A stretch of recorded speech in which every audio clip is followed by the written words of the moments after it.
নমস্কার বন্ধুরা, আমরা পুরুলিয়া থেকে উজ্জয়ন যাত্রা করেছিলাম। অসাধারণ একটি ভ্রমণ পর্ব।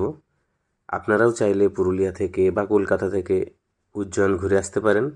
কলকাতা থেকে শিপ্রা এক্সপ্রেস 22912, এছাড়াও ভুজ এক্সপ্রেস, আমেদাবাদ উইকলি এক্সপ্রেস রয়েছে, আপনারা সেগুলো ধরেও যেতে পারেন। উজ্জয়িনীতে আমরা কিভাবে ঘুরলাম তার কিছু অভিজ্ঞতা এবং তথ্য চিত্র আপনাদের কাছে তুলে ধরলাম। আরও বিশদে তথ্য আমাদের ডেসক্রিপশনে থাকবে, আপনারাও ভবিষ্যতে চাইলে ঘুরে আসতে পারেন। আপনাদের জন্যই এই ভিডিও বানানো। প্রথম দিন আমরা সকালে ঘুম থেকে উঠে মহাকালেশ্বর মন্দিরের উদ্দেশ্যে রওনা হলাম। সেখানে গিয়ে আমরা লাইনে দাঁড়িয়ে মহাকাল দর্শন করলাম। আপনারা চাইলে সাধারণ লাইনে দাঁড়িয়ে দর্শন করতে পারেন, অথবা আগে থেকে টিকিট অনলাইনে বুক করতে পারেন। অফলাইনেও সেখান থেকে আপনারা দর্শনের ব্যবস্থা পাবেন। মন্দিরে ভিড় মূলত বেশি হয় শ্রাবণ মাসে, শিবরাত্রিতে এবং নাগপঞ্চমীতে। অন্যান্য সময় আপনি সাধারণ লাইনেও দর্শন করতে পারেন। মহাকালেশ্বর দর্শনের পর আপনারা যেতে পারেন কালভৈরব মন্দিরে। কালভৈরব হচ্ছেন উজ্জয়িনের সেনাপতি। মহাকালের দর্শন অসম্পূর্ণ যদি কালভৈরবের দর্শন না হয়। খুব সুন্দর একটি জায়গা কালভৈরব মন্দির। কালভৈরব দর্শন করার পর আমরা অটোতে করে ভর্তৃহরি গুহা গেছিলাম। সেখানে রাজা ভর্তৃহরি দীর্ঘদিন, বলা হয় নাকি 10 বছরেরও অধিক, শিবের তপস্যা করেছিলেন। ভেতরে একটি শিবলিঙ্গও রয়েছে গুহার ভেতরে। এরপর আমরা গেলাম গড়কালিকা মাতা মন্দির। বলা হয় এটি 51 শক্তিপীঠের একটি অন্যতম শক্তিপীঠ।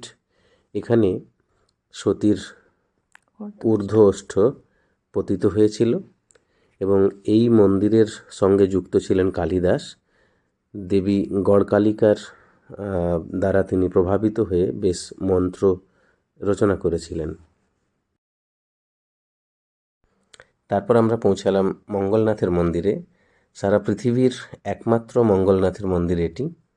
মঙ্গলদেবের জন্মও এখানেই, এরকম মান্যতা আছে।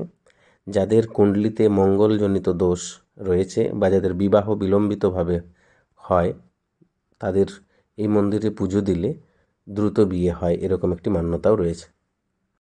মঙ্গলনাথের বাহন হিসেবে এখানে মেষ পূজিত হন। আপনারা দেখতে পাচ্ছেন সেই চিত্র। তারপর আমরা পৌঁছালাম সন্দীপনী আশ্রমে। মহর্ষি সন্দীপনীর কাছে শ্রীকৃষ্ণ 64 কলা এবং 14 বিদ্যা অর্জন করেছিলেন এবং এখানে খুব সুন্দর একটি গোমতী কুণ্ড দেখা যায়। তিনি সন্দীপনী মুনির জন্যই এই গোমতী কুণ্ড প্রকট করেছিলেন এখানে। পরবর্তীকালে আমরা সন্দীপনী আশ্রম সম্পর্কে একটু বিশদ ভিডিও করব।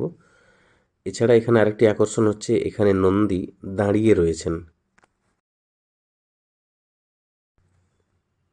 গড়কালিকা মাতা মন্দিরের সামনে রয়েছে স্থিরমন গণেশ মন্দির এবং ওই রাস্তাতেই পড়বে ঋণমুক্তেশ্বর মহাদেব মন্দির। আপনারা সেগুলোও ঘুরতে পারেন, আমরাও গেছিলাম সেখানে।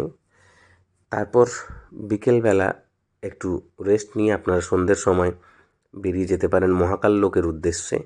মহাকাল মন্দিরের ঠিক বাইরের অংশটি প্রায় 1 কিলোমিটার জুড়ে পুরাণের বিভিন্ন ছবি এবং ঘটনার অবলম্বনে বেশ কিছু মূর্তি সেখানে বানানো হয়েছে। অসাধারণ সেখানে আলোকসজ্জা। বেশ আপনারা 3Dর মাধ্যমে মহাকালের ভস্য আরতি ও অন্যান্য আরতি দেখতে পারেন। 150 টাকা থেকে শুরু। সন্ধেবেলা আপনারা রামঘাটের কাছে শিপ্রা নদীর আরতিতে যেতে পারেন। প্রতিদিন সন্ধে 6টা থেকে মোটামুটি এই আরতি শুরু হয়। এখানে আরও অন্যান্য বেশ কিছু মন্দির পাবেন। প্রাচীন এই রামঘাট একটি ঐতিহ্যমণ্ডিত স্থান। এখানে আরতির পর অনেকেই প্রদীপ নদীতে ভাসিয়ে দেন।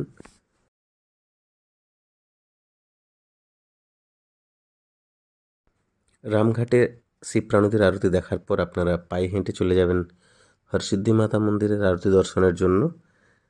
এখানে আরতি একটি অপূর্ব অনুভব দেবে আপনাদের। বিশাল দীর্ঘাকায় 2টি স্তম্ভে কিভাবে আরতি দেওয়া হচ্ছে দেখতে পাবেন। হরসিদ্ধি মাতা মন্দিরের ঠিক বিপরীতে এই হনুমান মন্দিরটি রয়েছে। এবং যে রামঘাটে আমরা গেছিলাম সেই রামঘাটে রয়েছে পিশাচ মুক্তেশ্বর মহাদেব মন্দির। এখানে পুজো করলে পিশাচ যোনি থেকে মুক্তি পাওয়া যায় এরকম মান্যতা আছে। এই পিশাচ মুক্তেশ্বর মন্দিরের আরও অনেক পৌরাণিক আখ্যান রয়েছে এবং এই পিশাচ মুক্তেশ্বর মন্দিরের সামনেই রয়েছে চিত্রগুপ্তের মন্দির এই রামঘাটে, এবং এখানে পিতৃদের উদ্দেশ্যে বা পিতৃগণের উদ্দেশ্যে অনেকে তর্পণ করে থাকেন। আরও একাধিক মন্দির আছে এই ঘাটের সারি সারি। আপনারা শুনলেন আজকের আমাদের প্রথম দিনের উজ্জয়িনী ভ্রমণের অভিজ্ঞতা। আমরা মহাকাল মন্দিরে পুজো দেওয়ার পরই বেরিয়ে পড়েছিলাম উজ্জয়িনী ঘোরার জন্য। 400 টাকাতে আমরা একটি অটো করে নিয়েছিলাম। আপনারা চাইলে টোটো বা অন্যান্য গাড়িও করে নিতে পারবেন। সেখান থেকে বেরিয়েই আমরা বিভিন্ন মন্দিরে ঘুরলাম। মঙ্গলনাথের মন্দির, কালভৈরব মন্দির, সন্দীপনী আশ্রম, এরকম করে এক একটি মন্দিরে আমরা ঘুরলাম এবং ঘোরার মাঝখানে আমরা খাওয়া দাওয়া করে নিয়েছি। আপনারাও চাইলে সেটা খেয়ে নিতে পারবেন, সেখানে খুব সুন্দর হোটেল রয়েছে। আমরা মোটামুটি সমস্ত মন্দির দেখে 3:30টার মধ্যে হোটেলে ফিরে গেছিলাম। তারপর একটু বিশ্রাম নিয়েই আমরা ঠিক 5:45 নাগাদ রামঘাটে পৌঁছে গেলাম। রামঘাটে আমরা বিশ্ববন্দিতা শিপ্রা নদীর আরতি দেখলাম এবং আরতি দেখার পরেই আমরা সেখান থেকে চলে গেলাম হরসিদ্ধি মাতা মন্দিরে। সেখানে আমরা আরতি দেখলাম এবং সেখানে আরতি এক ভয়াবহ এবং মানে অতীব রোমাঞ্চকর একটি পরিবেশ তৈরি করবে আপনাদের। তারপর সেখান থেকে বেরিয়ে আমরা মহাকাল লোকে গেলাম, একদম পায়ে হাঁটা পথ।